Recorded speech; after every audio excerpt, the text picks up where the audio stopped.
Hello gamers from around the world, this is Boxenberger, the video game enthusiast from Germany, and I would like to welcome you to this week's episode of The World of Gaming.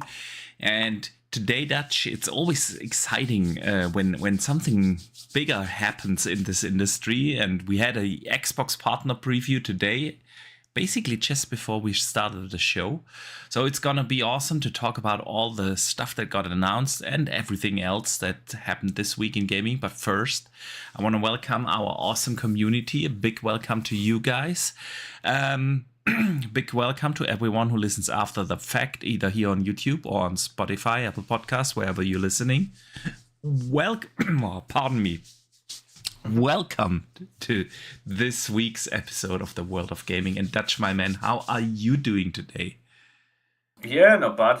Just work. I wish it was any different, but unfortunately not. Just very busy with work at the moment. Yeah, the real work, not the content creation, is just crazy at the moment. I think for the both of us. That's why we missed last week's podcast. I had to meet some deadlines, and there's a lot of stuff going on, a lot of restructuring within our company, and the projects are just crazy. And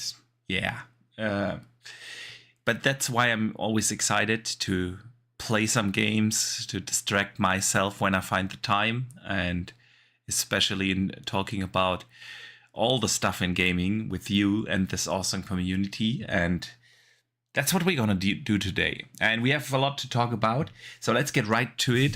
But before we get into the Xbox partner preview and everything else, Dutch, we need to talk about the games we are playing. And a big launch happened this week, right?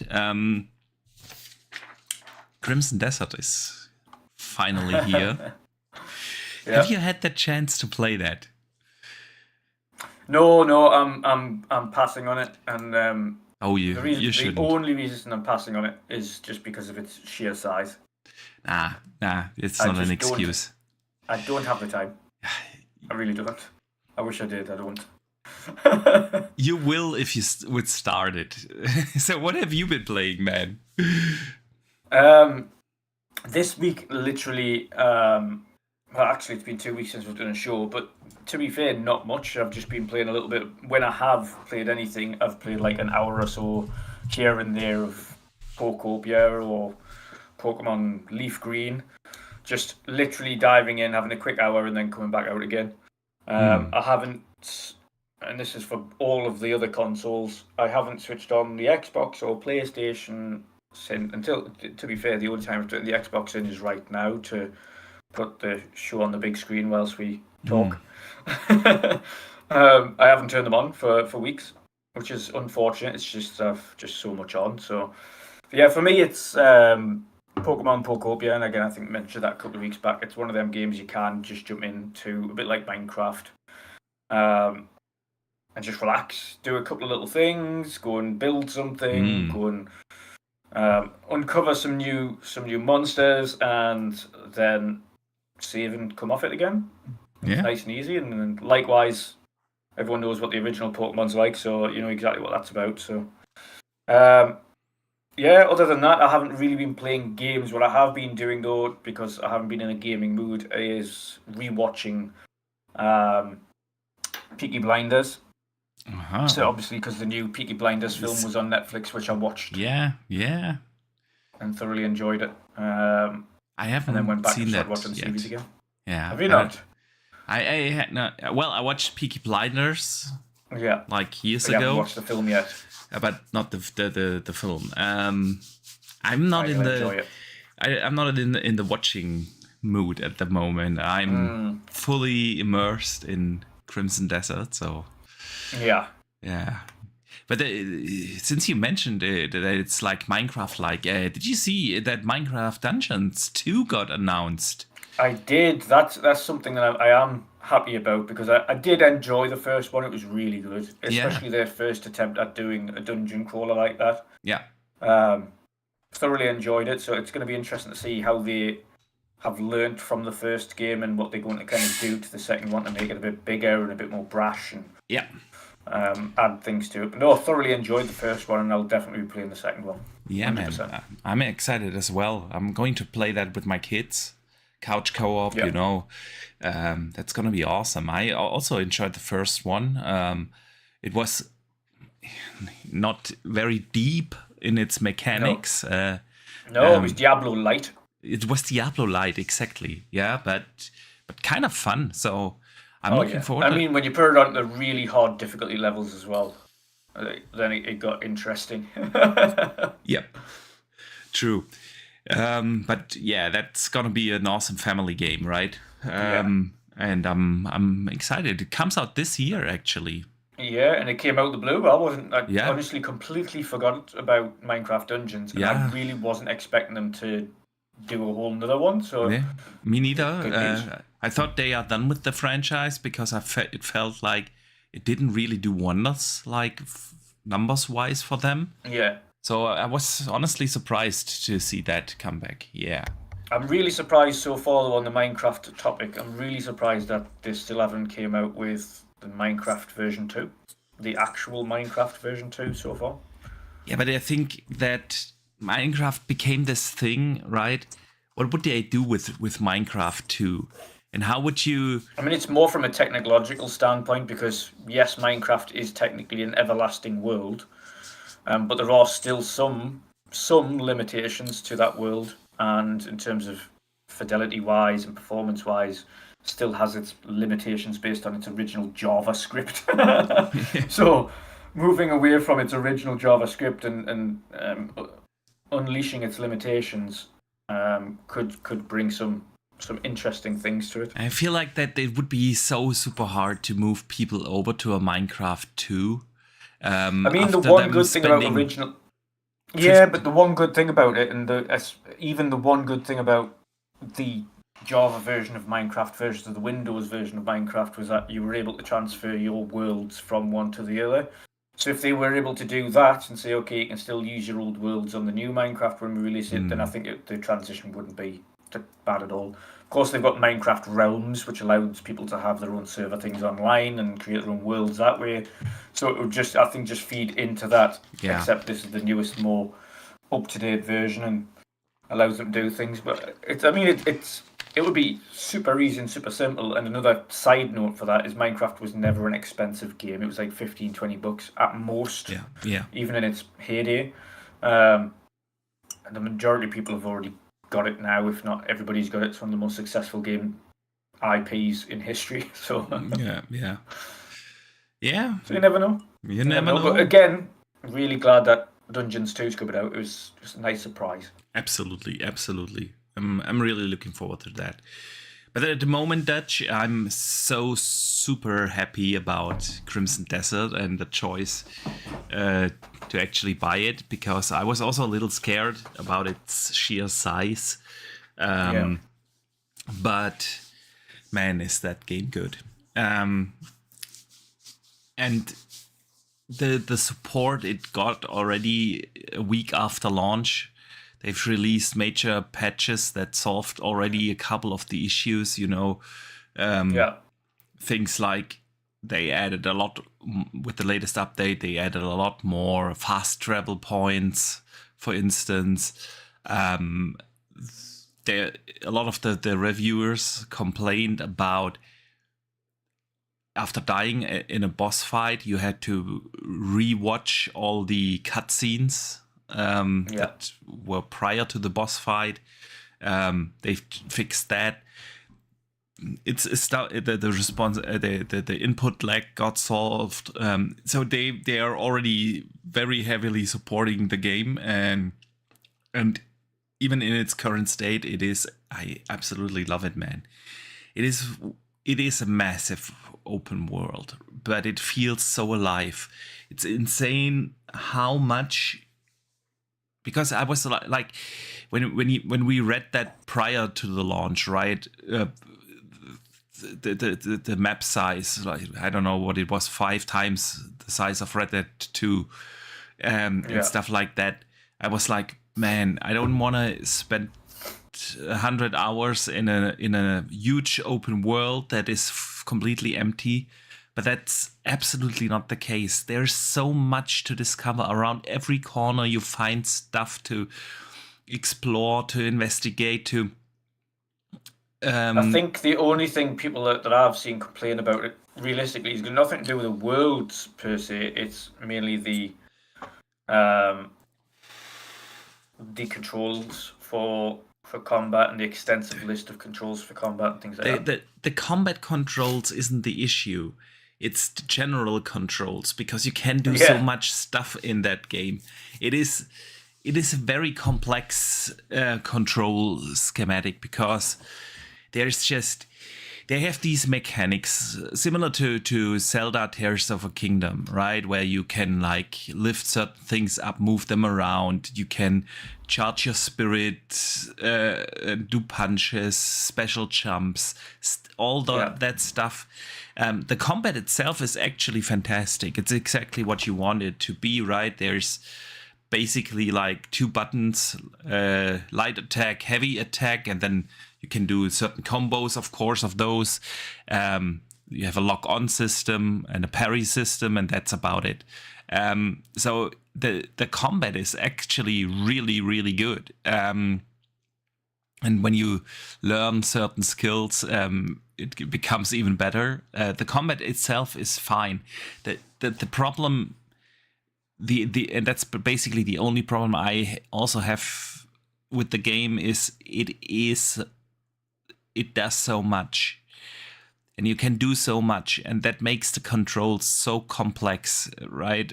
I actually had to print out like a list of all the stuff you can do with the character, because then, for instance, there's like if you jump, you can do whilst airborne, like a certain punch, and if you do that towards the ground, it pushes you up higher.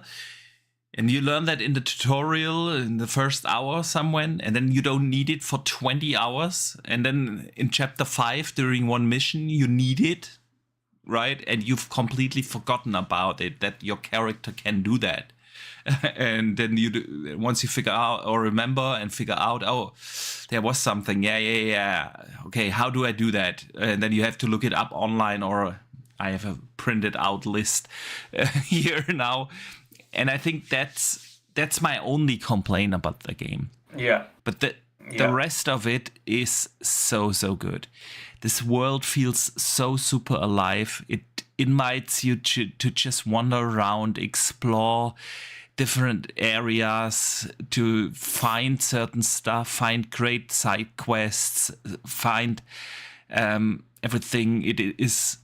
And it combines so much. It is a very ambitious game, and I wasn't sure if they can pull that off or if it just feels blunt. But it is from camp building, yeah, right? And some of these mechanics we've seen back in Black Flag, where you send out your comrades to do missions for you, and then they return with stuff for the camp, right? So that you can even build it further, and that's fantastic. Like how they introduce the camp building mechanics is also awesome. It's not just there it is, you can do that, but it ties into the story, right?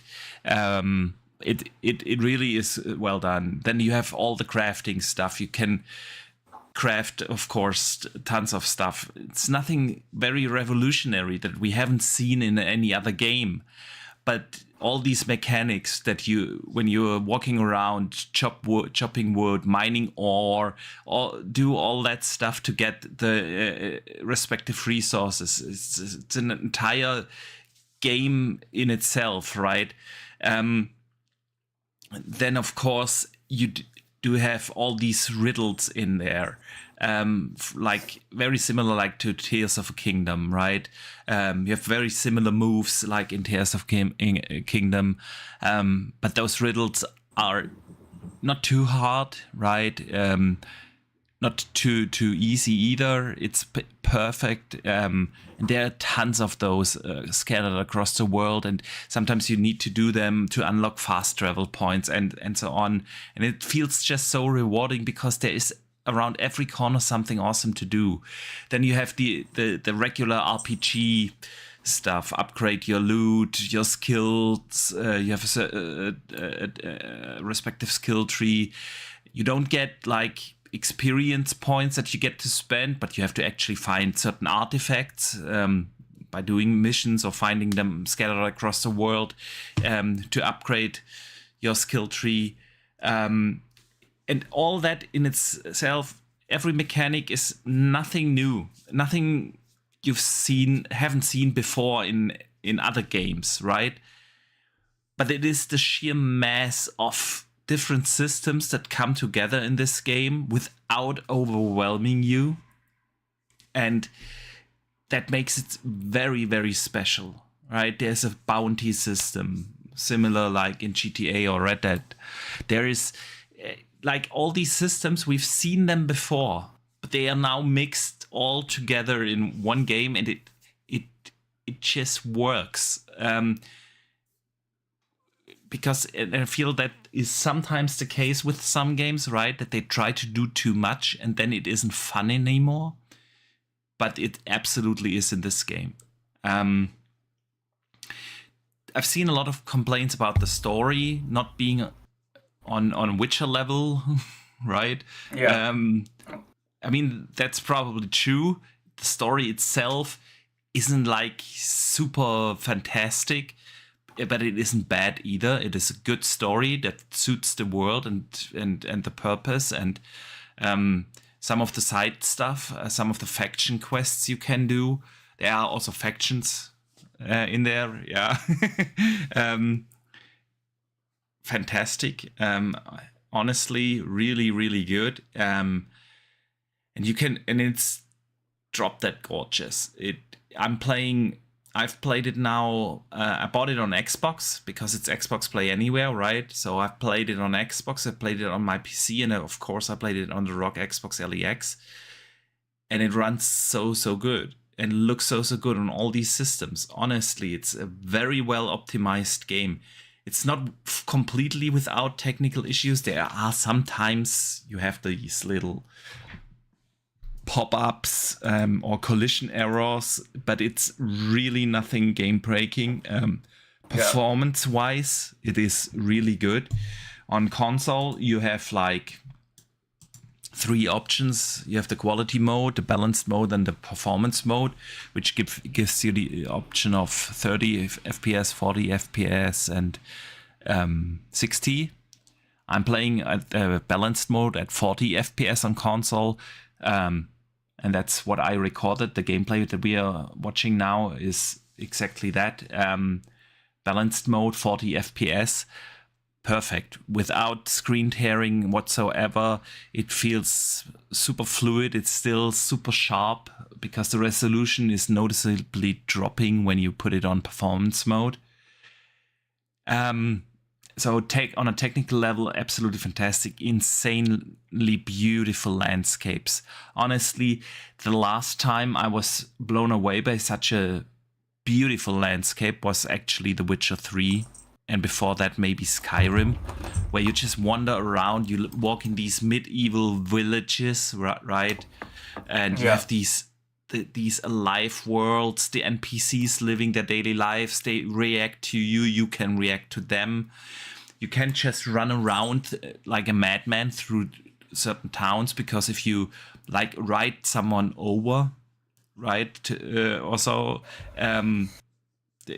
you have this well, not police system, but similar like to Red Dead, where then all the guards and everyone's hunting you, and you have to hide, and you have to really be careful and pay attention to your environment, which is fantastic. At the same time, you can climb everything. Yeah, you have a stamina system while climbing, similar to Zelda. It's absolutely fantastic, man. Drop Dead beautiful. I played it on the ROG Xbox LEX as well. For, I want to say, maybe 3-4 hours now. It is also fantastic on there. It runs really good on that thing. Looks beautiful on it as well. It has dedicated presets respected just for the ROG Xbox LEX, right? Which is fantastic. It is an absolute phenomenal game, Dutch, and I do get your fear. You don't have the time, but trust me, if you would play it and start it, it is a game that, like, you kind of want to spend the time in that world. It's you can walk around in that world for hours, just taking in the insanely beautiful sceneries. There's around every corner stuff to do. And once you figure out all these different mechanics, it is just so rewarding to do a lot of stuff in that world.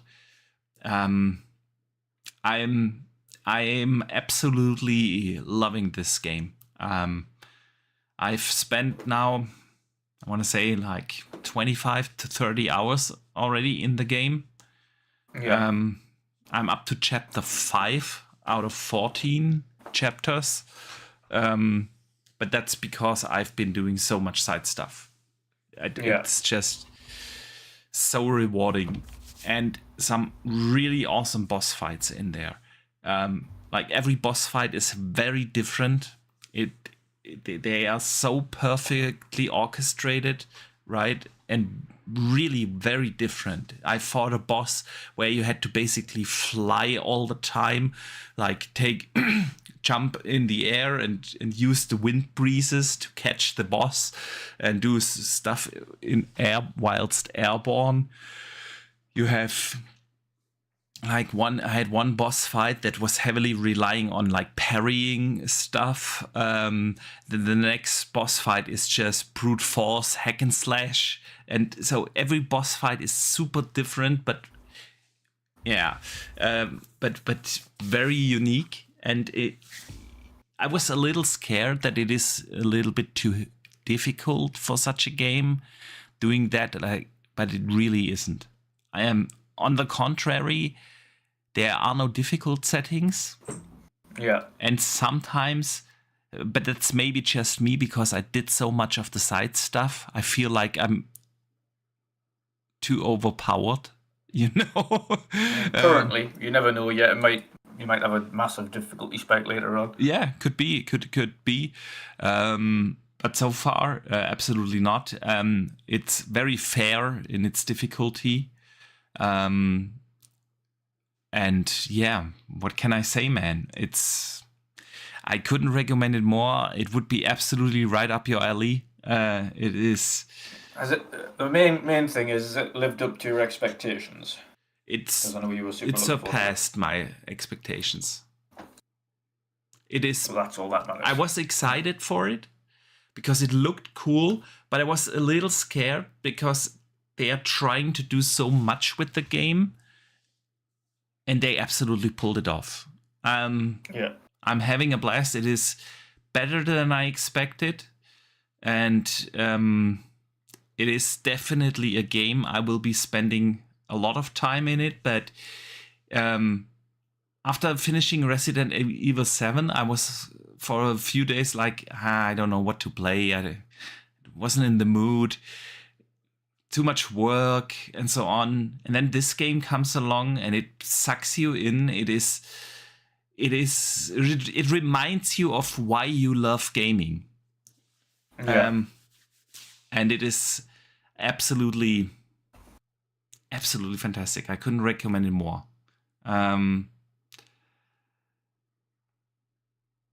Yeah, so Dutch, you should go and get it. It's worth every cent. That it may be. I literally don't have the time. You will make the time and find the time for that game.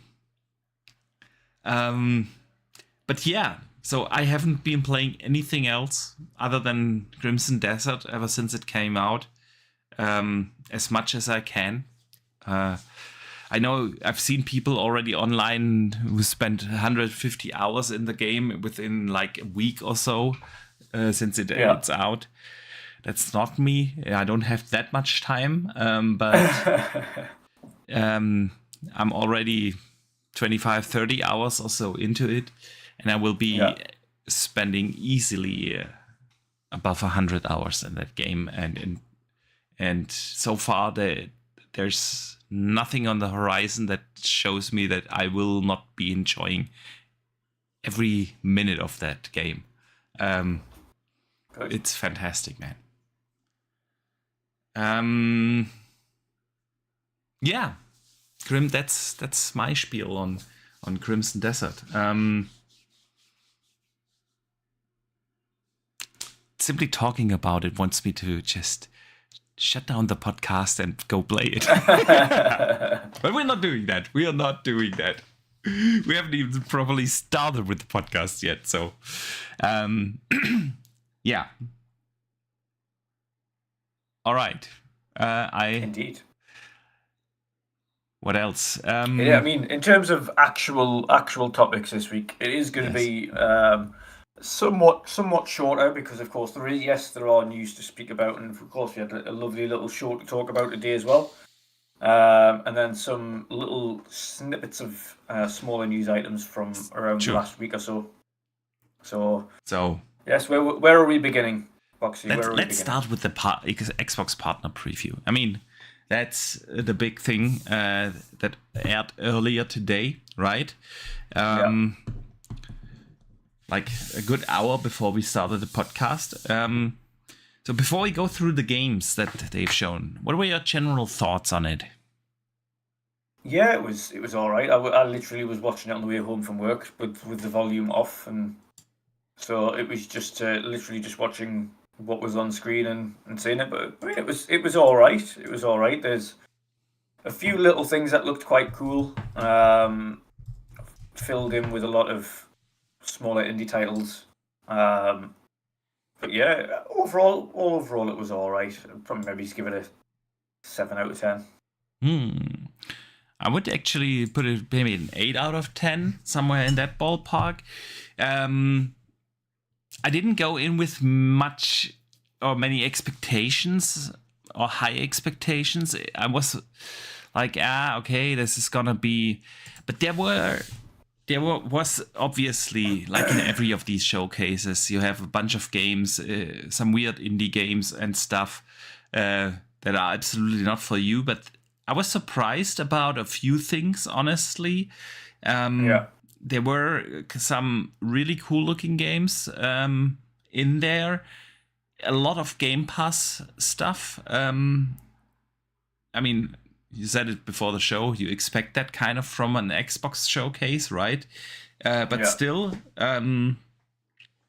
so no, I was honestly surprised. I didn't expect that much. But maybe we just go through some of the games. They kicked off the show with a game from Nacon, right? Called Hunter the Reckoning. It comes next year. They said summer 27. There were quite a few games that were announced for 27. That was one of the things I didn't expect, because usually these partner previews show the stuff that come within the next 6 to 10 months, right? And there was already quite a lot of 27 games in there. Hunter the Reckoning, kind of a vampire game. We didn't really see much gameplay in it. It was more like a cinematic trailer. But it comes out next year. It is play anywhere. And actually, from the cinematics, at least, that we've seen, could be an interesting title. I wonder what it actually is. Will it be like a, something like Vampire Masquerade kind of game? Or is it more like, which I would love, like going into the Bloodborne direction? Not Bloodborne. What was it called? Bloodborne, I was going to say, what, a Souls game? No, not Bloodborne. I'm thinking of man. Bloodlines. Bloodlines. Thank you.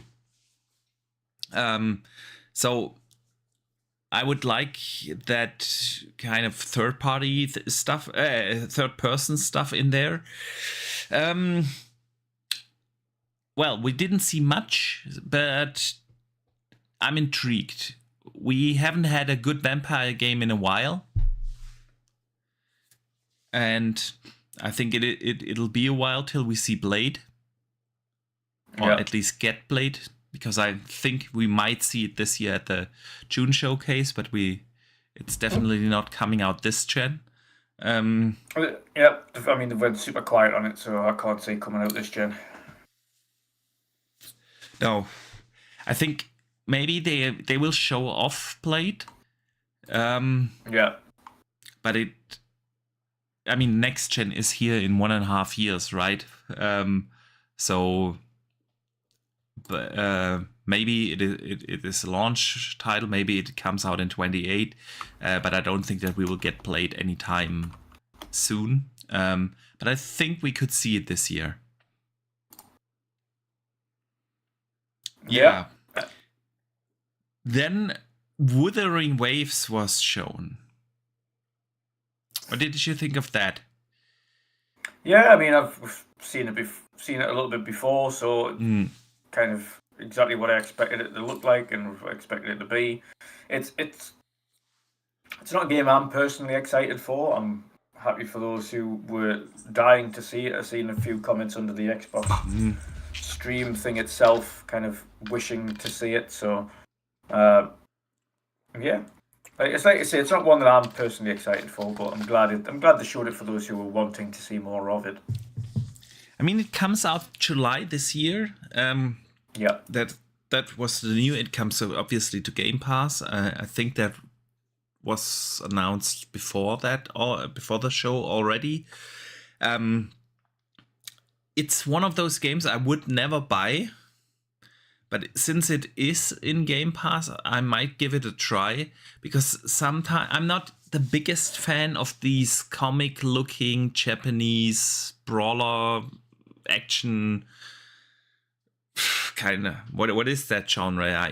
You can't say JRPG, but it is like a Japanese hack and slash kind of game. And sometimes there are games that I really do enjoy. Think about Visions of Mana or so. Right? So I wouldn't buy that game, but since it comes to Game Pass and it comes out in July, which is usually a quieter month, I might just give that a go, man, and try it. So yeah. Then they've shown The Expense. Gesundheit. Thank you. Health. We need to explain that probably, because I've noticed that some of the folks in the UK and the US, they actually say the German word Gesundheit when someone's sneezing, right?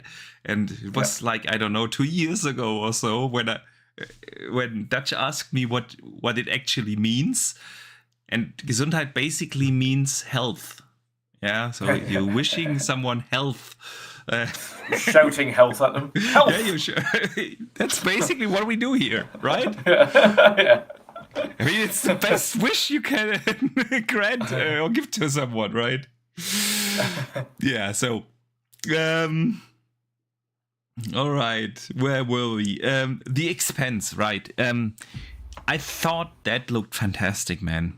I'm not 100% sure what it actually is. Is it like a... Yeah, well, we do know it's like a sci-fi based cover shooter kind of game, but it's heavily story based, and they've shown in the trailer, some options and dialogues and so on, and that I thought, like, okay, do they put in, is it more like an RPG kind of game?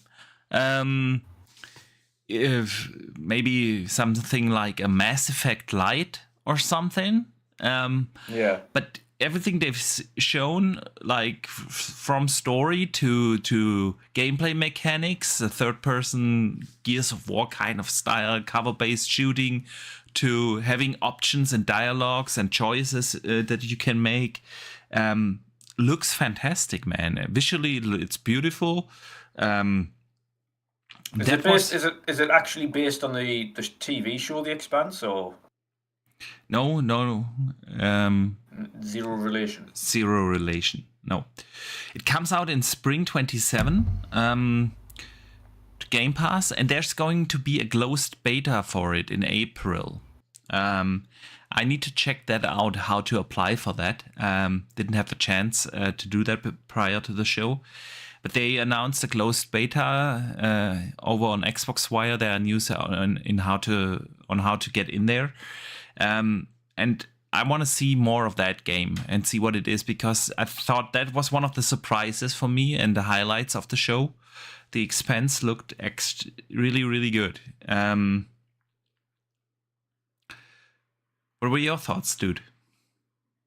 Yeah, I mean, it certainly looks intriguing. It certainly looks intriguing. I was still a bit unsure whether or not the Expanse of the game had any relation to the TV show, to be fair. So I wasn't sure whether or not I needed to brush up on the TV show before the game. But thankfully, now I know that it has no relation to it, and I don't need to. Yeah. Small mercies. Blind Mephisto in the chat says, I got big Mass Effect vibes. Yeah, same here, man. I thought, man, this could be a Mass Effect-like or light kind of game. And I really thought, well, I need to see more. And with a closed beta coming in April, we could check that out. But that was definitely one of the highlights for me during the show. Well, then we had Grave Seasons, which was like a pixel indie art style game that involved crafting and walking around, doing stuff, solving riddles and stuff. There's a demo coming soon, whatever that means. Yeah. Oh, Monsquisitor in the chat says you need to pre-order it on their website to play the beta, and yes, the beta will be available for PS5 too. Okay. I hate it when they put betas behind pre-orders. Yeah. Especially for a game that comes to Game Pass. I don't want to pre-order that just to play the game, the demo beta, right? And then I feel like those betas are basically demos, right? They should be available for all in order to kind of get an understanding as to whether or not you want to buy it, not buy it to see if you like it and then have to refund it. Exactly. Especially with a game that comes to Game Pass. It'll be available on PlayStation 5 too. I know there was the Steam logo as well, so it'll be on PC as well. But yeah, probably not doing it then. Especially since April is already super busy. I will be playing Crimson Desert way throughout April, and Starfield is coming, right? And Starfield on April 7th, I think. What do you mean, Starfield? Starfield, what's it called? The Terra Armada, and the big expansion. update, the 2.0 update that they don't want to call 2.0 because it's not a second game. It's not a second game. It was just this week where Bethesda came out, the Free Lane update, it's called, right? That will change a lot of stuff, but they don't consider it. Bethesda said we don't consider it a version 2.0. It's also coming to PlayStation 5 in April with that Free Lane upgrade, and and the DLC is dropping. So Starfield time again, man.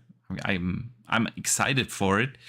It's just because, of course, of the sheer mass of Crimson Desert, and I feel like Crimson Desert is a game you shouldn't drop out and pause because it is too complex. When you stop playing that and you come back 2 months later, you will never ever be able to understand what was going on and what were the controls and everything.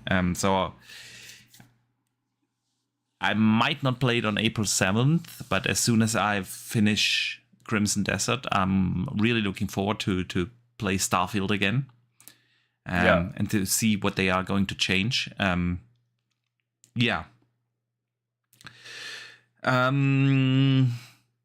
Right, where were we? We went a little off track here. Anyway, Grave Seasons, coming also to Game Pass, August 14th, didn't do much for me. Didn't understand what the game is supposed to be. Is it a crafting? Is it game? Is it a riddle game? Is it a base building game? I'm not sure. Not a big fan of the art style either. Indies have, I was going to say a lot of these indie games have identity crisis issues. Try to do too many things and ultimately don't really work as any of them. Yeah. So Grave Seasons, not for me. But there was other stuff in there. The next game is something. Serious Sam. Serious Sam Shatterverse. They've shown like it's a co-op Serious Sam in entry. It is a very different art styles than the previous ones, because the previous games were always trying to aim for, like, I want to say photorealistic, but for the lack of a better term, I'm gonna use that art way style. Back when. Well, like, great graphics with high frame rates. This time they are going more for like a stylized comic-y art style. Reminded me a little bit of Borderlands or something like that, I think that could be due to the fact that it becomes more and more expensive exponentially more expensive to realize, AAA like graphics and visual styles. And if you change the art style, you can still make a game look good without having to deal with all what it takes in this day and age to make a like AAA kind of graphic looking game. Anyway, I was surprised about Serious Sam coming back. Yeah, it was a nice surprise though. I think was there not like a small rumor of it previously? I'm sure it was like a few years back they mentioned it. I can't recall, because the last Serious Sam was like, I want to say 7-8 years ago, right? And that was really not that good. Yeah. But Serious Sam has a great tradition, right? I remember it back in the days. It was this mindless first-person shooter that was just pure fun. But since they're heavily going for co-op, you kind of have to play it co-op, and I'm not sure if that's for me, honestly. Yeah. I find it lately much more challenging to play co-op with friends. Oh yeah. Because simply we never have time to actually meet. It's like, let's meet Sunday evening to play this or that game. Yeah, but I can't on Sunday. Can we do Monday? No, Monday is not possible for me. And then blah blah blah. Yeah. And and then you only get 1 or 2 hours to play, and then and you never end up finishing a game. Exactly. That's like why Split Fiction, I still haven't finished that. I think I'm halfway through it. it was me and Jen were playing that, and then we just didn't end up getting around to finishing it. Yeah, exactly. Yeah. So, all right, what's next? Stranger Than Heaven. It's from Sega. It's this Japanese game that plays in different cities in different times. Yeah, 1965, 1976 or something, and 1980 something. And it's like, I don't want to say fighting game because it's not like Street Fighter or something, but yeah, it's a fighting game, right? Yeah. It didn't do much for me, but it apparently to Xbox this game is something special. Maybe it's because it is from Sega, because not only comes to Game Pass, but they will do a special deep dive for that game in May, and they've advertised that heavily during the show, not just during the trailer for Stranger Than Heaven, but also at the end, in between, and that they have this special deep dive with the developer in May.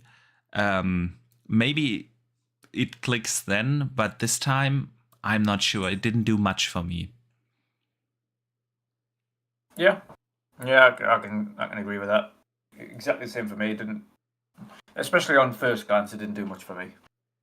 Yeah. It looked a little clunky. The fighting didn't really look like it is super fluent or any fun.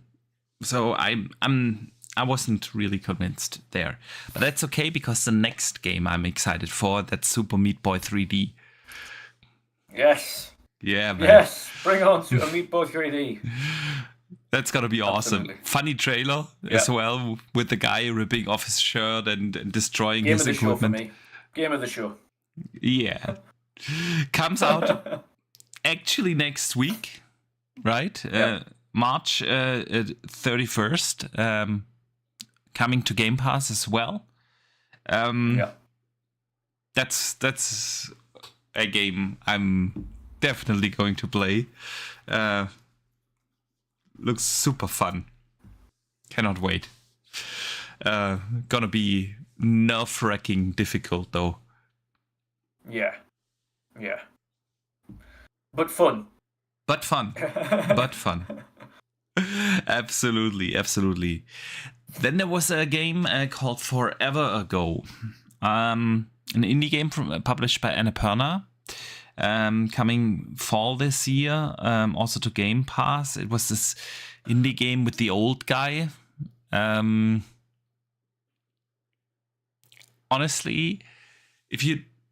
I don't understand how you can show off a game like that in this way, because did you understand what the game is? No. I have no idea. Is this a Telltale-like game? Is this a action game? Is this a riddle-based game? What is it? And you have this small indie game, right? You are in the middle of a show like this. It's probably your best chance to advertise such a game. Show it off that people understand what it is. Don't do these cutscene like trailers where you have a little idea about the art style, but that's it. And I don't understand that, honestly. So since I have no idea what the game actually is supposed to be, it also didn't do much for me. Yeah. Then there was also, the next game was also an indie game. Ascent to Zero. And they've done it like we just said, right? You understood, okay, that's the idea. It is this platform puzzle kind of game.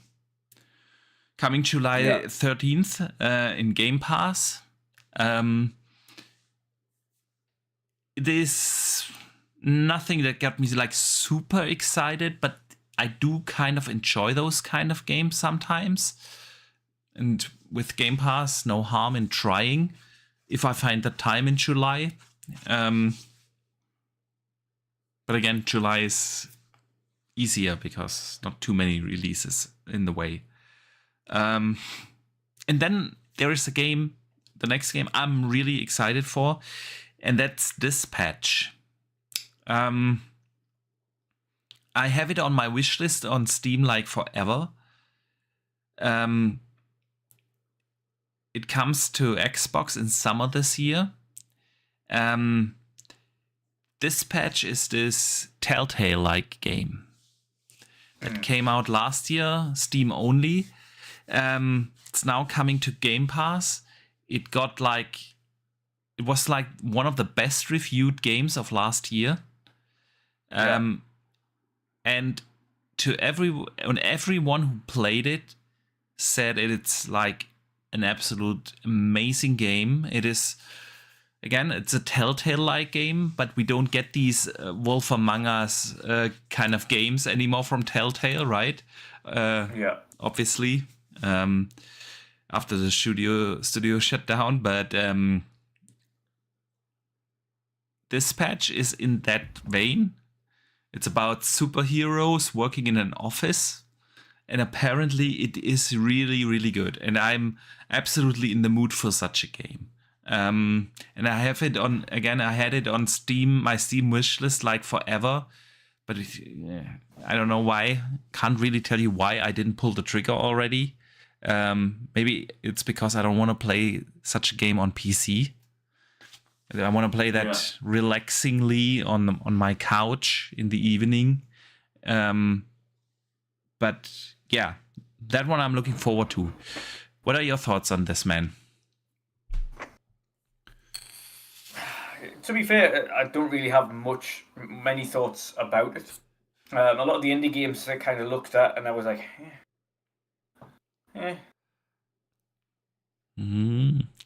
Did you play some of the Telltale games back in the days? Not my kind of thing. I mean, I know a lot of people love the story games and things like that for Telltales, but it's not really my cup of tea to sit there and select dialogue options and then occasionally play a tiny snippet of game and then continue. I mean, the fact that even Life is Strange, for instance, which is a similar-esque type of thing, has an option to turn off gameplay entirely and just watch it essentially watch it as a movie. Yeah, I mean, it's basically those are like interactive movies, right? Yeah. Where there's not much gameplay, or at least in the Telltale games. I haven't played Dispatch yet, but I think that's pretty similar there. I do enjoy those though. Just having a cool story to click through, and I always enjoyed the Telltale games. Wolf Among Us, Walking Dead, even the Game of Thrones Telltale game was actually really good. Those are the only games where I have the 1,000 gamer score, because after finishing the game, you always have the 1,000 gamer scores.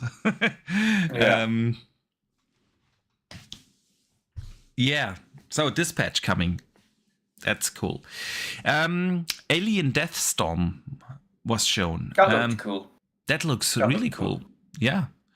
Also a Game Pass title coming in 2027. Yeah, it's a Rebellion again, isn't it? So is that Sniper Elite? Yeah. Yeah. The only thing is you kind of hope it's gunplay-wise. I mean, Sniper Elite's okay, but for what that is, I kind of hope it's a little bit less movement-wise like Sniper Elite. I don't think this is like a really hardcore shooter kind of game. No, I got more, but still. Yeah, but still, I agree with you. Yeah.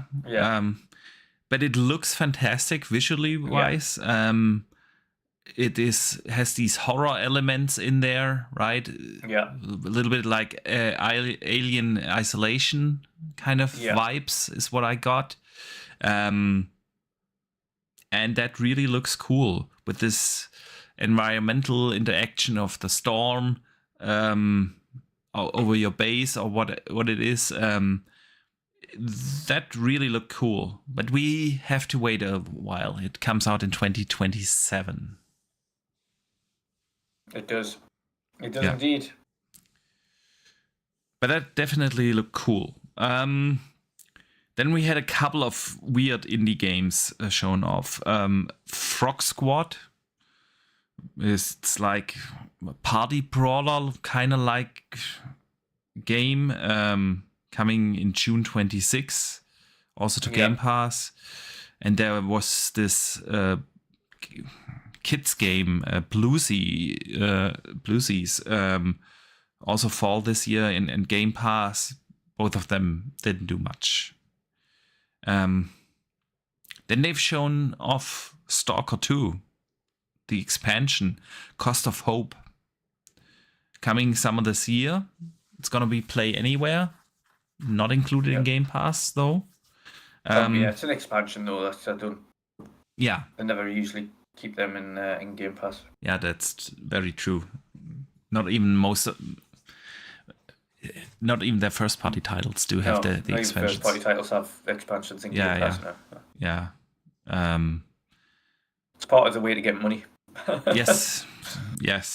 So, Stalker 2, I mean, visually absolutely amazing. Still a super fantastic looking game. Yeah. You gonna play it? I mean, it looks fantastic. Yeah. To be fair, for me, I didn't play enough of. I enjoyed what I played of Stalker 2. To be fair, and I did play quite a bit of it, but I haven't.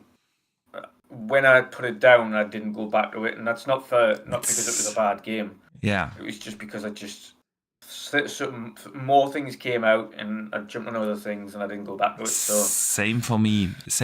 I dropped out because something else came out, and I thought, I'm gonna come back later, and I never did. Yeah. Again, it's not because it's a bad game; it's a really good game. Again, just at that time, so many things were coming out, and it was a case of, okay, well, I can just come back to this another time because it's not like ultra complex. Unfortunately, I just never went back to it. So it's not going to be. I probably won't pick up the expansion because I haven't even finished the main game storyline. Yeah. I could go back at some point because actually the game was really good. The mood and everything. It was a little bit too hard, I think. Sometimes it could be.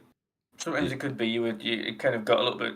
I wouldn't say frustrating, but it was a case of sometimes you were completely out of ammo in like ridiculous situations, and you're like, so how on earth am I getting out of this?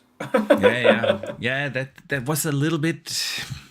I in general, I don't mind challenging games, but not every game needs to be challenging, and I felt like Stalker could have been also accepted in a much wider audience from a much wider audience if it was a little bit more approachable at some points.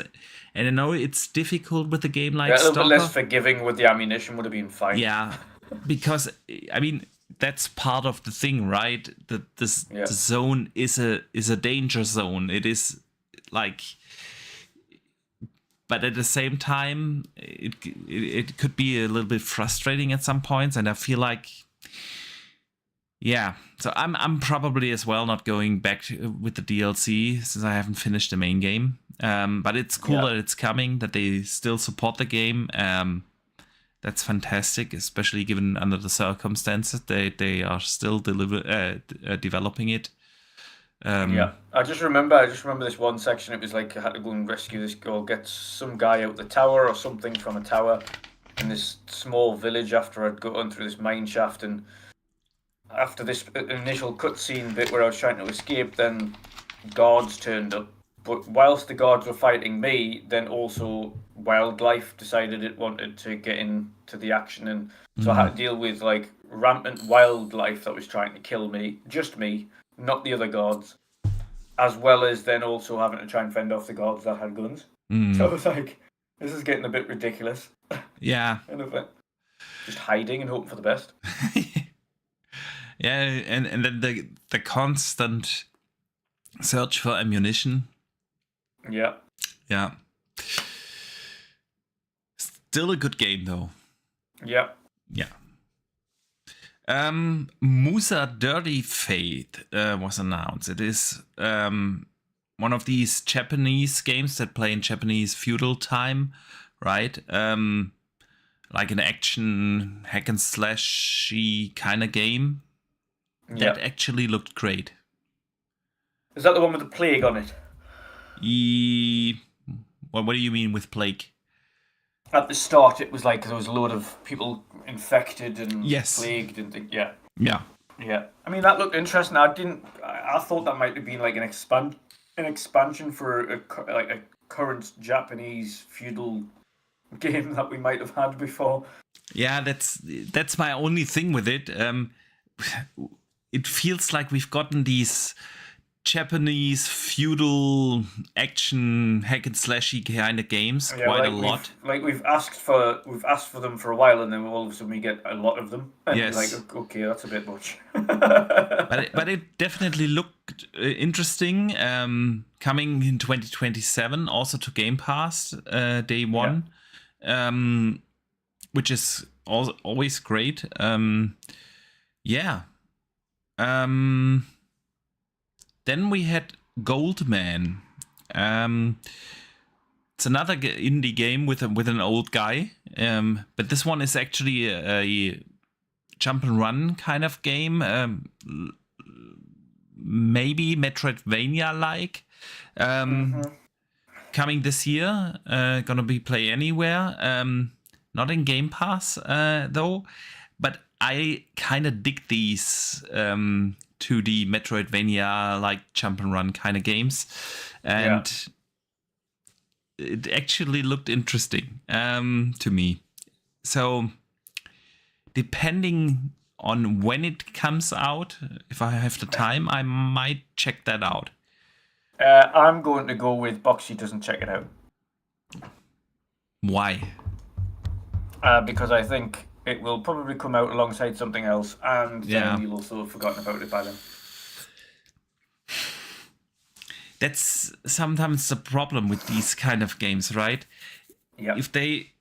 If this game would come out like in 2 weeks or so, we would still remember it.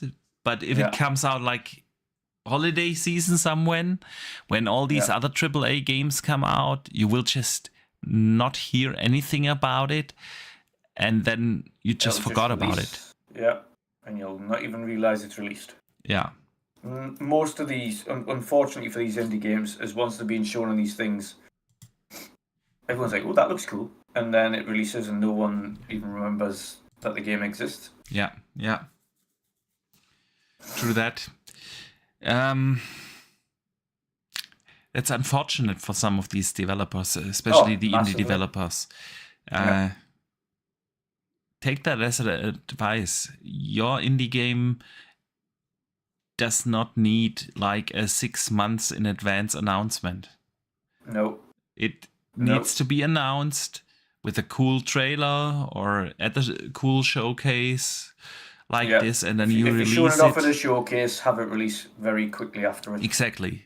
Release it within a time window of 2 weeks, because otherwise, in this day and age where we get like 2 AAA games a month plus 1,000 indie games a month, plus double A's, plus and everything in between. Yeah. Just our free advice here to all the indie developers listening. Wanted was shown. It was like a third-person comic style shooter coming in 26. Didn't do anything for me. I don't know about you. Nope. Yeah. For me. Then Hades 2 was announced, finally coming to Xbox and PlayStation for that matter on April 14th. It also drops into Game Pass, which is awesome. And I'm looking forward to that. I've played Hades 2 when it was in, early access. Yeah. Was great. I stopped playing it because it was in early access and there was so much stuff missing and it was buggy. And at the time, it's one of these examples when I just regret that I tried early access. Yeah. But now it's been out on PC and Switch already for, I don't want to say a couple of months now, 6 months or so. And somehow I didn't get it yet. And now it drops here. But I really enjoyed the first one. I thought that the things that worked in early access were great. So that's definitely a must play for me. Don't know if I have the time on April 14th though. Because again, Starfield, Crimson Desert, and 007 coming the week after, right? It's not the best window for me because I'm so busy with all these other games. Yeah. And then they closed off the show with Artificial Detective. Yeah. That looked weird, but somehow interesting. I like the premise. I don't know what. Like, I was kind of confused at whether or not you go back in time or something because it started off the section of gameplay / it wasn't gameplay at all. It was more cinematic, where the robot kind of comes to life and then something happens and then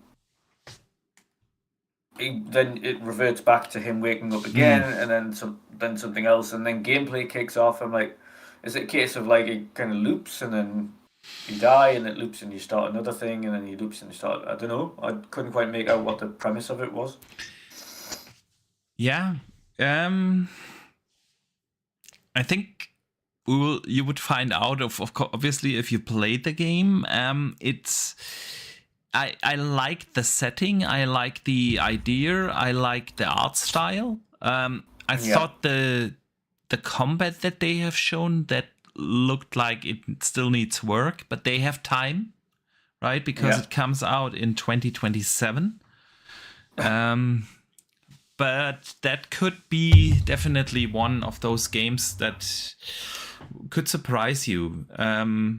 It's something unique, right? It's not a game that you see every day. I like that. And well, 27 is still far off there, so there's enough time to polish. But I think that was a good and interesting closure for the show, right?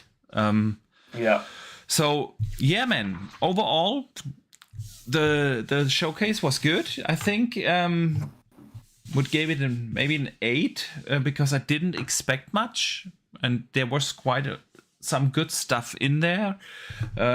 Artificial Detective is one of them. I really liked The Expanse, what they've shown there, right? Super Meat Boy was in there, coming next week, which is awesome. Dispatch, I'm looking forward to. Hades 2, obviously, and a couple of other things that I need to see more of, but that looked interesting. So overall, I'm happy with the showcase. Yeah, 7 out of 10 for me. 7 out of 10. Yeah. That's fair, man. That's fair. Yeah, a lot of Game Pass announcements.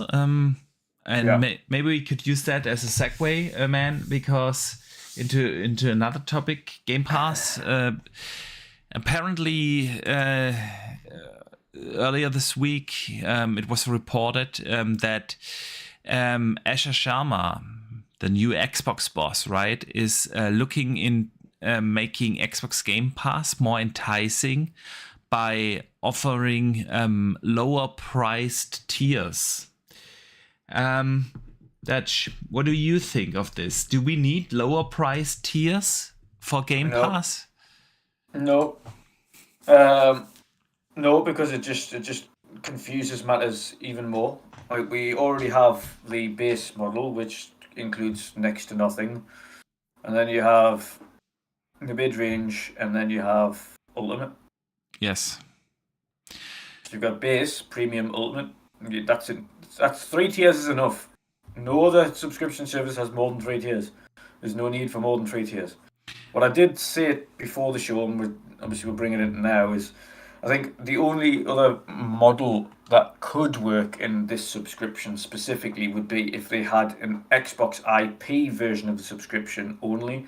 So you'd get all the Xbox IP day ones, all the Xbox IP would stay in that, and those would be just so Xbox Game Pass, Xbox Game Pass specifically for only Xbox owned IP. And then have a model that includes all your third parties as well as Xbox IP. So that would be your ultimate one. The premium one would be just Xbox titles, and then the lower end one would be kind of a mid hybrid of things that are in both of them, but you get well after launch. Yeah, I actually like that idea of that kind of tier. Because you've got to think as well, not everyone has there's another aspect. Xbox Game Pass Ultimate is a fantastic idea if you had the time to play the hundreds of random games that they put on there at any one time. And I mean random games, and they're not all brand new. A lot of them, like we've seen very recently, are games from like last year, the year before dropping in only now. Yeah. It's like, that's all well and good, but if I really wanted to play those games, I would have played them when they released. That's actually how I feel about Game Pass lately. I'm still subscribed to Ultimate because they haven't increased the price for me yet. Remember like 6 months ago or so when they had the massive price hike? Then they got a lot of backlash, obviously, for that. And for some reason, if you stayed subscribed to Game Pass and you have already been subscribed already and you just stayed, they didn't increase the price. So I'm still paying for Ultimate the €13, $12.99 a month. They haven't spiked the price for me yet. That's why I'm subscribed. But honestly, if I would now pay I think it's €27 now. I'm not sure if I would subscribe to Game Pass Ultimate, because as much as I love the service and the idea of the service, I don't find myself playing that many Game Pass games anymore. Yeah, it was just. And I don't find myself playing on Xbox in general at the moment. So unlike like yourself, who keeps it on at the moment, and again, that's I think also maybe in part because you have the ROG Ally. Yes. The reason I don't is because I haven't really had or been in a mood really to play on Xbox recently. So I kind of cancelled my subscription and I'll just get it when there's games that release, specifically Xbox Day One games that release on the service, and I'll play them for a bit. But things like I mentioned, things like Forza Horizon, I always buy outright because, as you know, with Forza Horizon as a series, at some point it does leave the service because, of course, music rights, car rights, etc. Those run out, they do expire because they're expensive. So that you have to buy it in order to keep the game. It's not staying in there forever. So a game like that, I'll buy outright. I'll play on the service when Fable releases.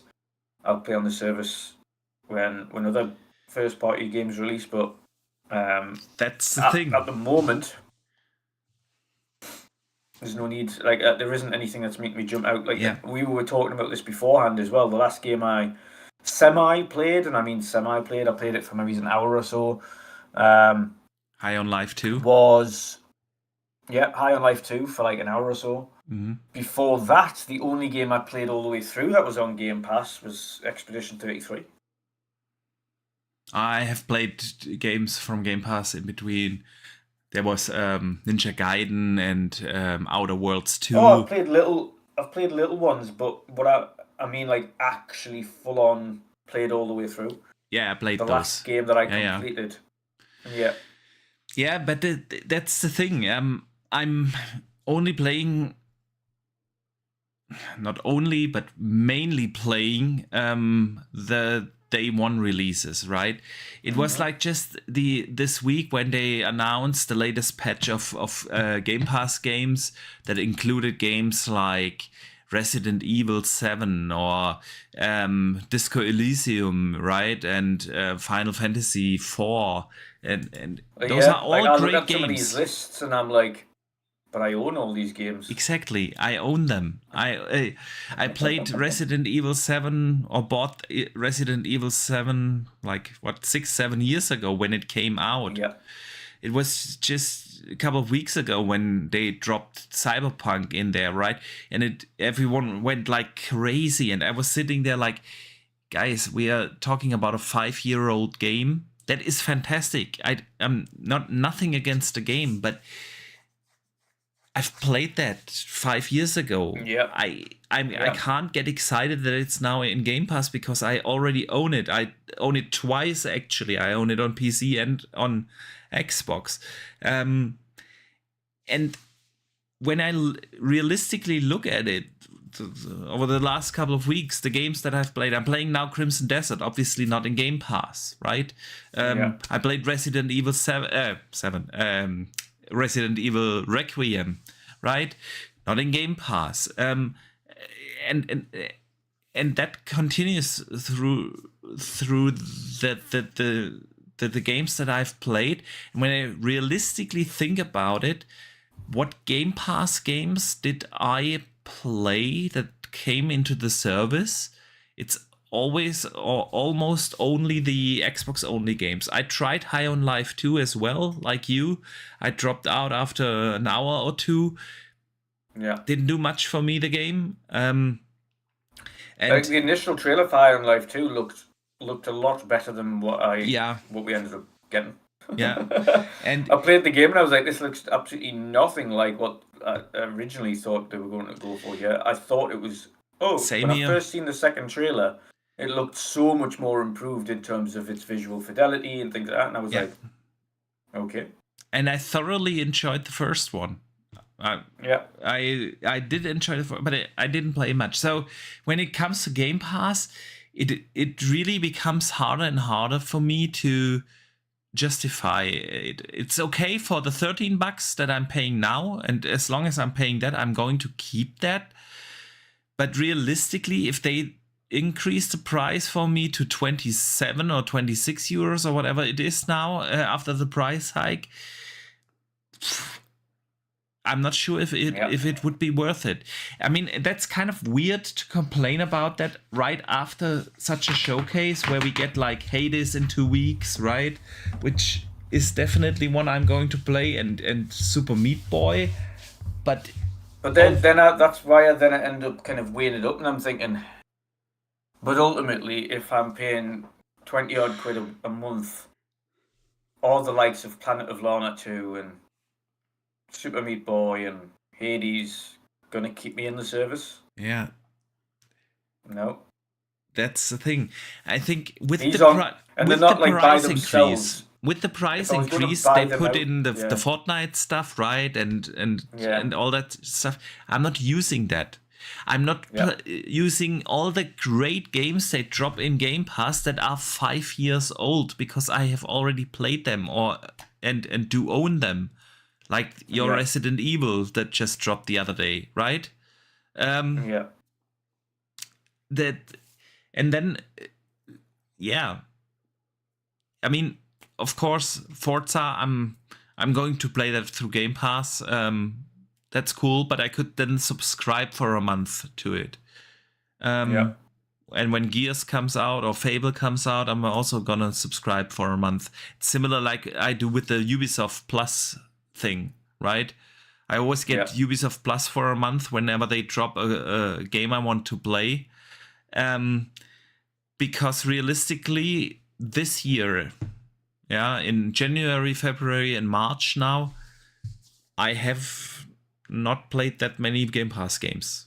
The funny thing is, as well, is like they made a whole big song and dance about Ubisoft Classics going into the service as well, and I'm like, well, these are like super old ass games. Like, why? I'm not like I can't be excited for that. It'd be contradictory to say that because that would be like going for the top tier version of PS Plus, which does exactly the same thing. You have to pay through the nose to play demos of full releases and classic games on emulated servers.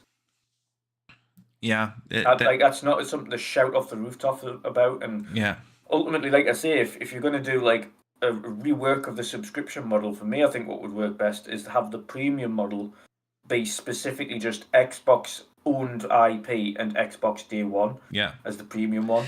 And then the top tier version includes your EA Access, includes your Ubisoft Classics, includes your third party Day Ones, includes your Xbox Day Ones. Like have the full suite in the premium one and have that 20 odd bucks for those who want to play it.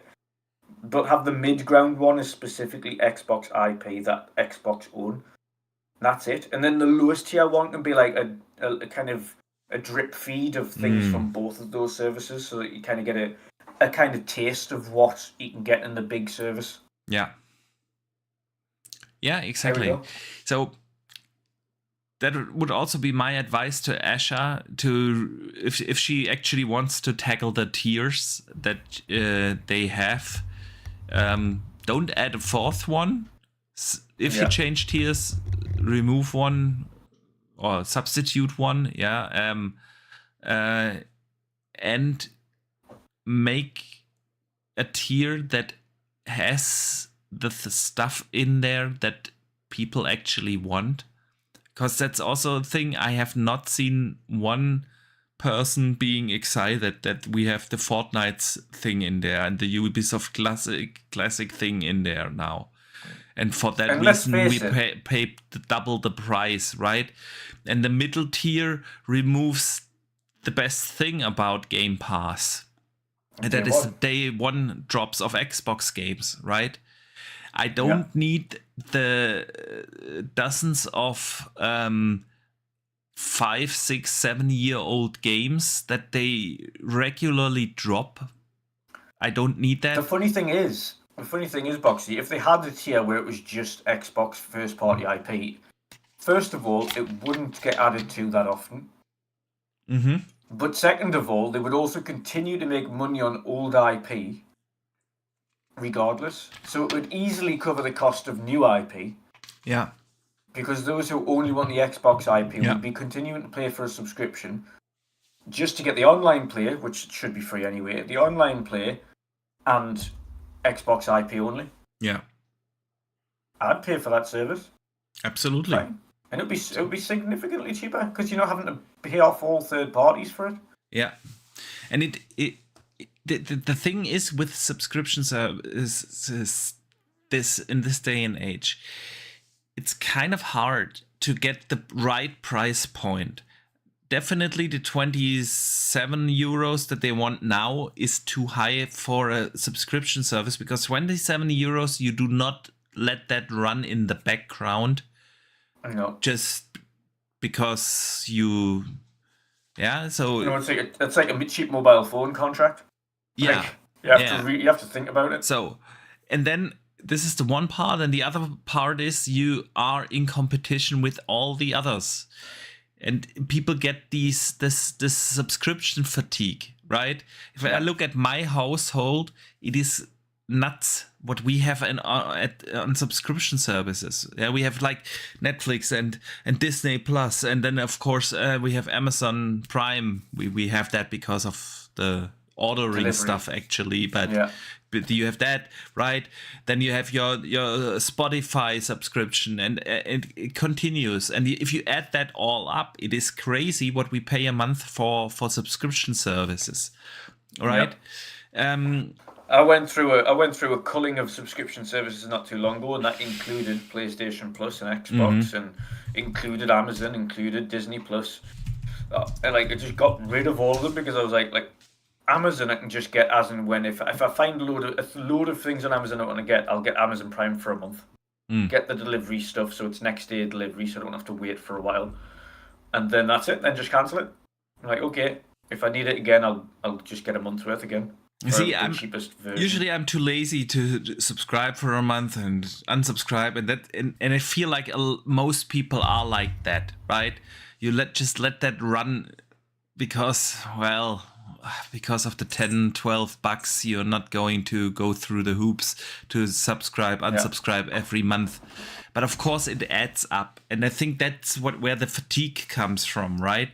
And it's the same with Xbox Game Pass. Yeah, if now I bought Crimson Desert and I'm gonna be spending 100+ hours in that game, and at the same time I'm not going to use Game Pass at all. Exactly. Not even for the game, for the online gaming part of things, because it's a single player offline game, right?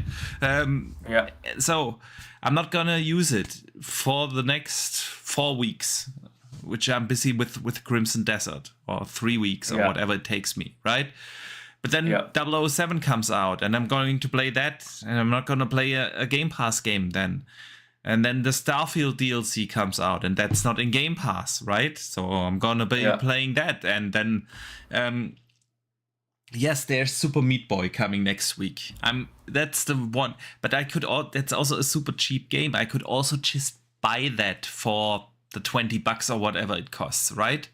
And that's the challenge. So as long as they keep it, right now, since I'm subscribed since the inception of Game Pass in 2017, right?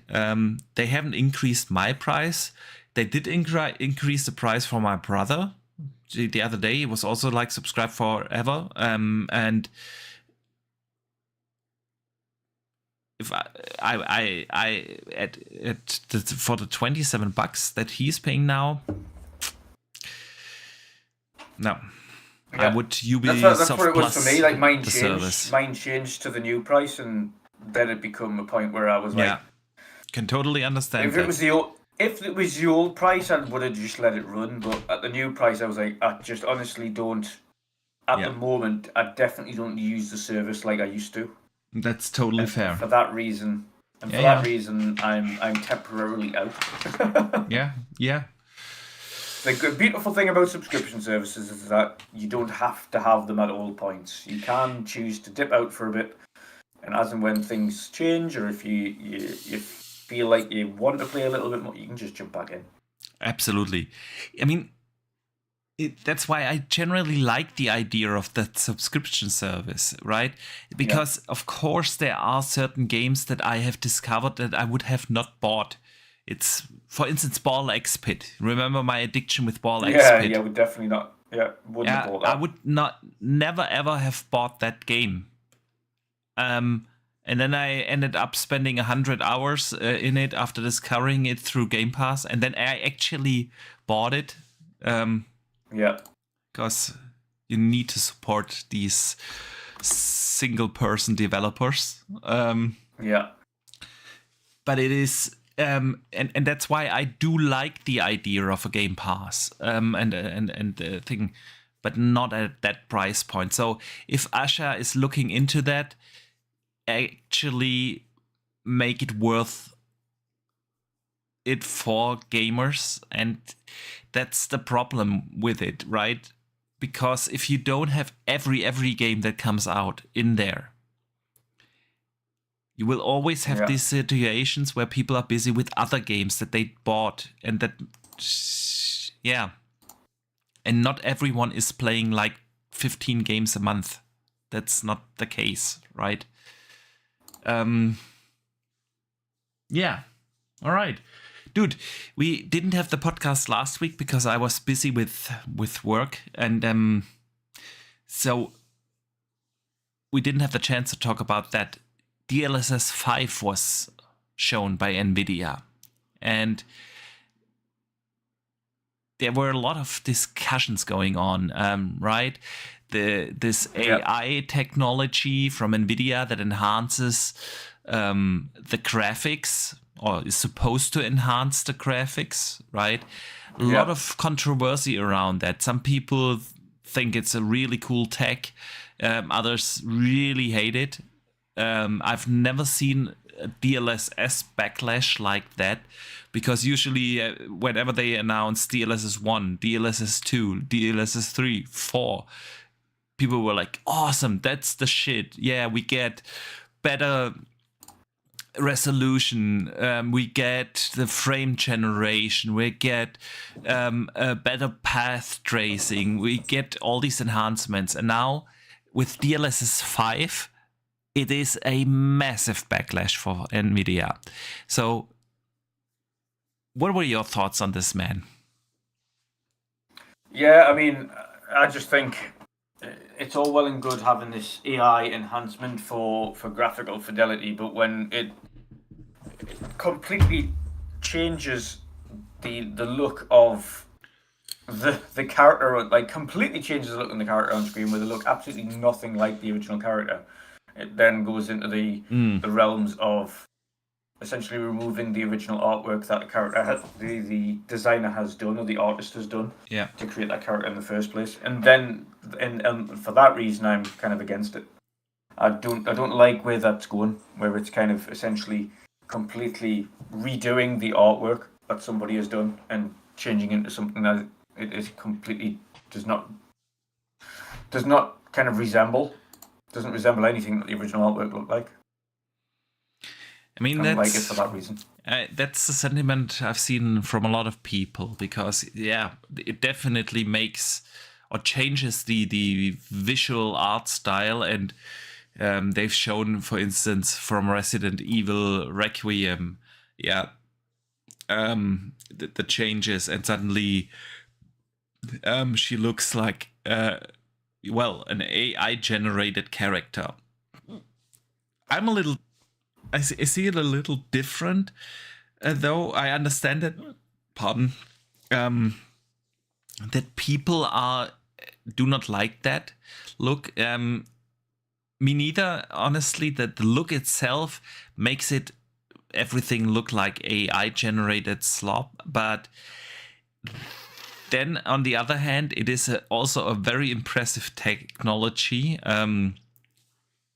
that could do quite a lot, especially when you look at the enhancements that they did with lighting and so on. It is very impressive that they can do that in real time with DLSS 5. And so I'm a little torn. I'm not happy about how this technology changes the looks of characters. But overall, it is an impressive technology, and if they can figure out in real time to improve in such a big way the lighting, the texture work, the reflections, and everything, that is super impressive, and is something that can change the visual or the graphics in gaming. In a big way. But on the other hand, it needs to pay respect to the artistic intention of the developers. So I'm a little torn here. I'm not hating it like so many people do. I'm not the big fan of the character re-rendering, but it is an impressive technology, and it shows how far we've come with neural rendering, that they can do such a thing in real time. And my immediate thought was like, okay, where is AMD going with this technology?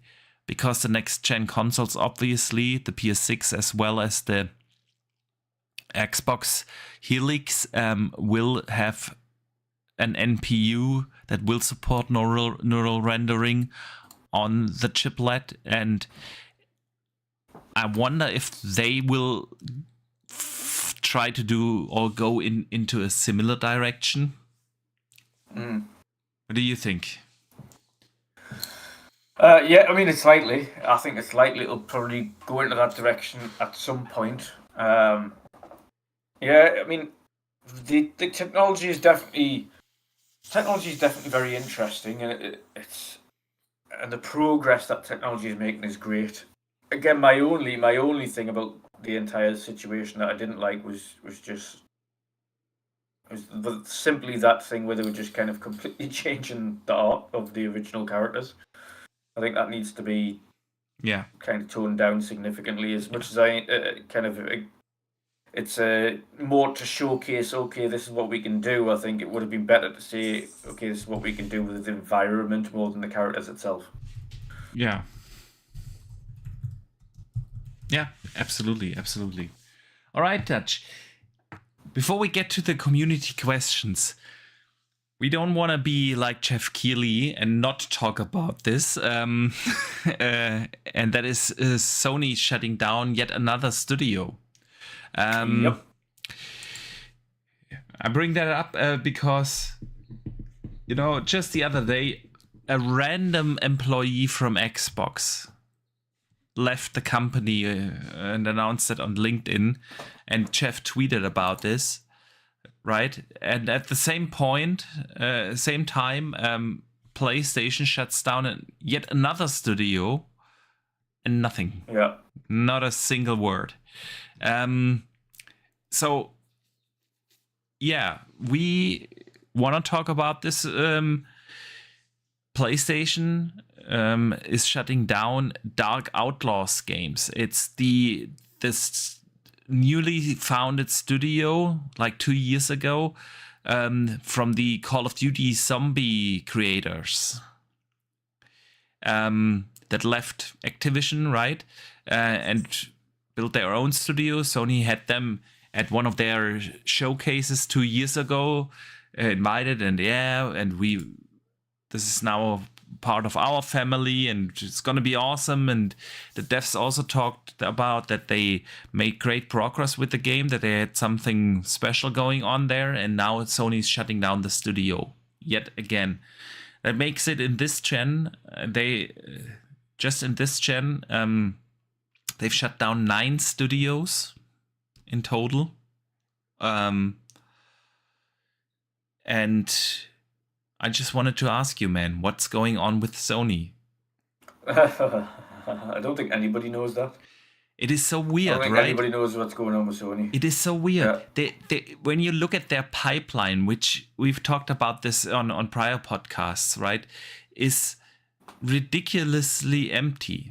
Yeah, they have like 2 major games announced, from Wolverine, obviously, coming this holiday season. I think September is when it comes out, right? And then they have this intergalactic game from Naughty Dog, and that's it. After canceling all the games as a service titles, are they not in the dire need of something, right? Well, yeah, before someone comes at me, they have Cyros coming up. That's true. But that's not the game that the PlayStation fans want, right? The last game only sold, I think, 1 million copies or so. Yeah. Not what we want from PlayStation. And so the actual exciting roadmap is dry. And I just wonder that was one of the rare studios at Sony that, at least to the public knowledge, didn't work on a games as a service title, which they basically all canned. And I don't understand it, man. I don't think anybody will ever understand Sony or PlayStation, because they again, the smaller studios are more bearing the brunt of the failure of the larger studios from not releasing games quick enough. Yeah. That's as simple as it is, and then the larger studios not releasing games quick enough because they've all been pivoted to games as a service games that then were cancelled or shelved and then had to switch and start ultimately almost from scratch on AAA single player games again. Yeah.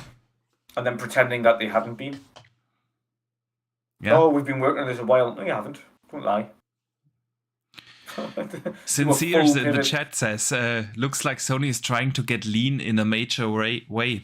Oh, massively. Really, Absolutely. Really lean out. Get rid of all of the studios that don't make any money, and the ones that they can trust to make good games don't keep. Yeah, but that's the thing. The studio didn't even have the chance to release a game yet, and to prove themselves, right?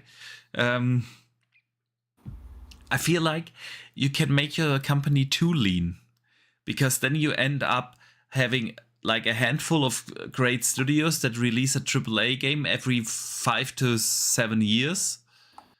But that's not enough to support your console properly. And I feel like this is just one good example why we need a strong Xbox console as a competition.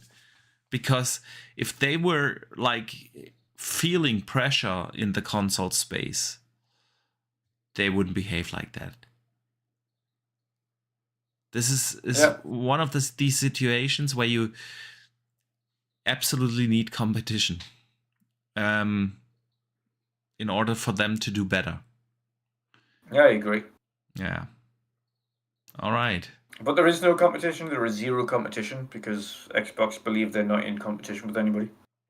Yeah, true that. All right, Dutch, let's get to our community questions of the week.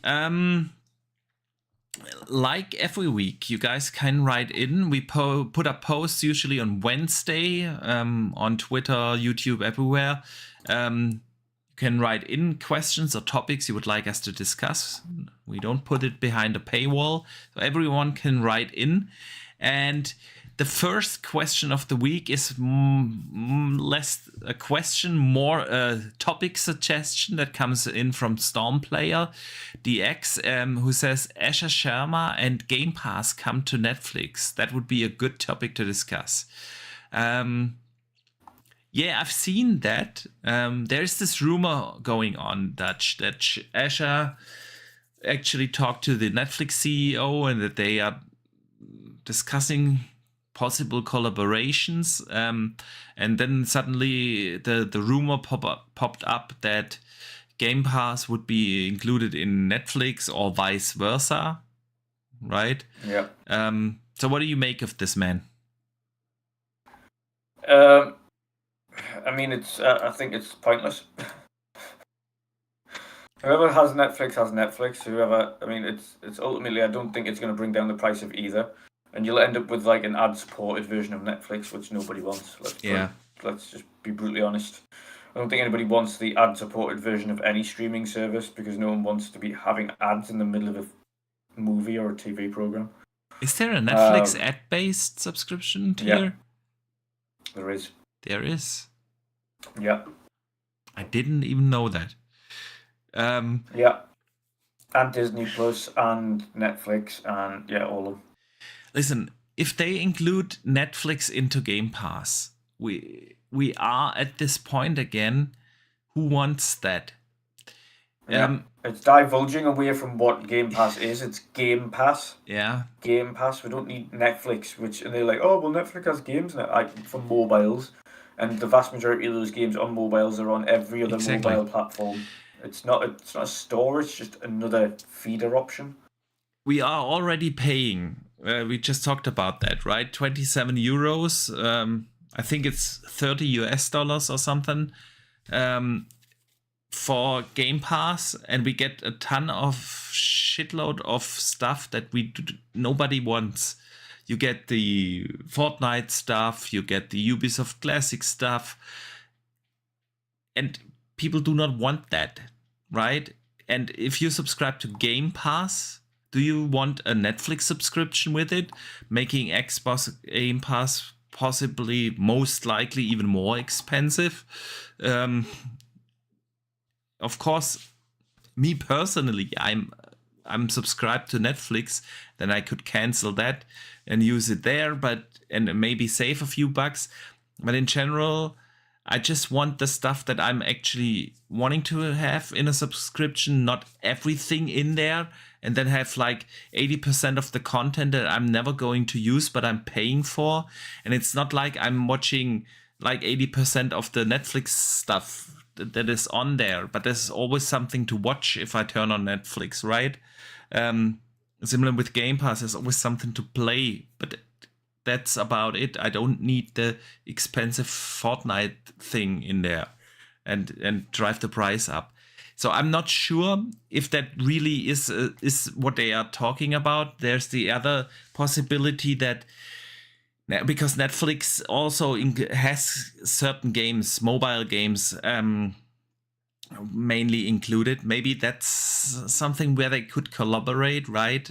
That people that subscribe to Game Pass get access to the mobile games from Netflix. I'm not. Yeah. It's also something I personally wouldn't want because I don't need it. I don't need the Netflix mobile games. Not once played any of them. So yeah.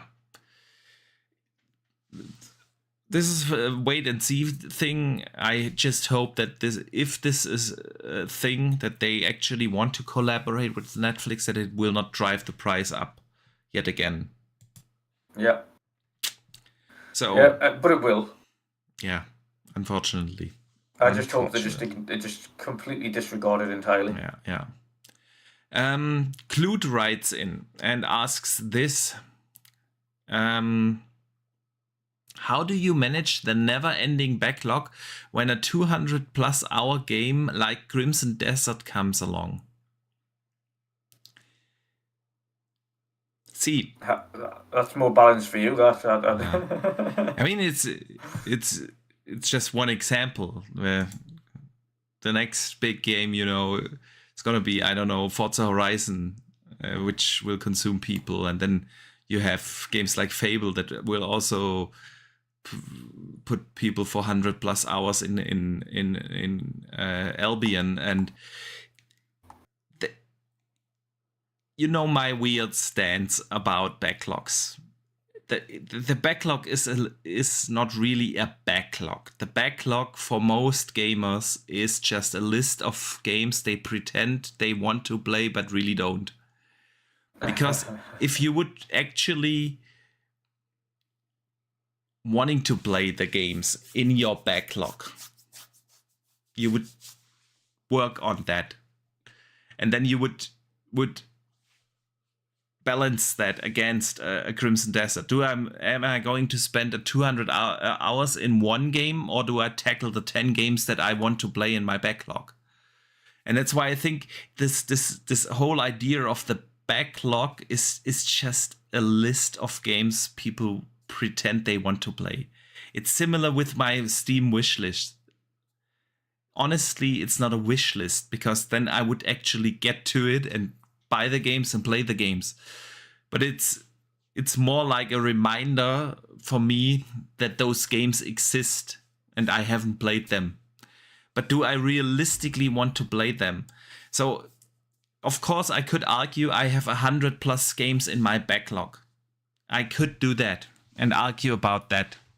But realistically, I've earlier this month, I've again spent like 70-80 hours again in Diablo 4, grinding out the latest season.